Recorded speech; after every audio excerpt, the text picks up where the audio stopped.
জুম্মার ফজরের নামাজ ছাড়ার দ্বারা কি আল্লাহকে ভালোবাসা হয়? কখনো ভালোবাসা হয় না। যারা আল্লাহকে ভালোবাসতো তারা কম্বলের মায়া পড়া, স্ত্রী সন্তানের মায়া পড়া, দুনিয়া সাজানোর উপরে ব্যস্ত হয়ে আল্লাহর মহান হুকুম ফরজ নামাজ ছাড়তো না। ভাই, আপনাদের কি হলো?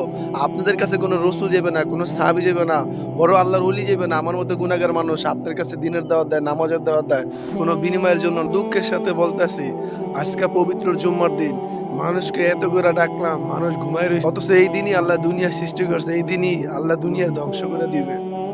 মানুষ আর জিন বাদে সবকিছু থরথরে আল্লাহর ভয়ে কাঁপে। আর মানুষ ঘুমকে সময় দিতেছে, স্ত্রী সন্তানকে সময় দিতেছে, একটু পরে চাকরিতে সময় দিবে, বিভিন্ন কাজ কামে পেরেশানি হয়ে যাবে, কিন্তু আল্লাহর ঘর মসজিদে আল্লাহর কুরদিস যে সময় দিবে, এই সময়টা মানুষ হইতেছে না। হায়রে মানুষ, তোমাদের কাছে কে যাবে? তোমার মাথায় বিবি কাছে জ্ঞান আছে, দুনিয়া পাওয়ার জন্য কত পেরেশান হয়ে যাও, কিন্তু আল্লাহকে পাওয়ার জন্য একটু সময় দিতেছ না। এই সময়ের জন্য কাল হাসরের ময়দানে ডাইনা তার বামা চাবায় চাবায় খেয়ে ফেলাবা, কোনো লাভ নাই। তখন আফসোস করা, যদি আফসোস করতে হয় এই দুনিয়া থেকে আফসোস করো। কেন তুমি দুনিয়া রং তামাশায় পইরা আল্লাহকে গেছো ভুললা? তুমি কি আল্লাহর কাছে ওয়াদা করে আসলে যে আল্লাহ দুনিয়া ইচ্ছা তোমাকে চিনবো, তোমার হুকুম মানবো? বড় আফসোস আমার দিনী ভাই ও বোনেরা, আপনারা দুনিয়া পেয়ে কি শান্তি? আল্লাহর হুকুম মানলে এরকম 10 দিনের মতো জান্নাত আল্লাহ তাআলা আপনাকে আমাকে দিবে। মানুষের ভুল ভাঙ্গে দুই জায়গায়, এক হলো কবরে, এক হলো সফরে।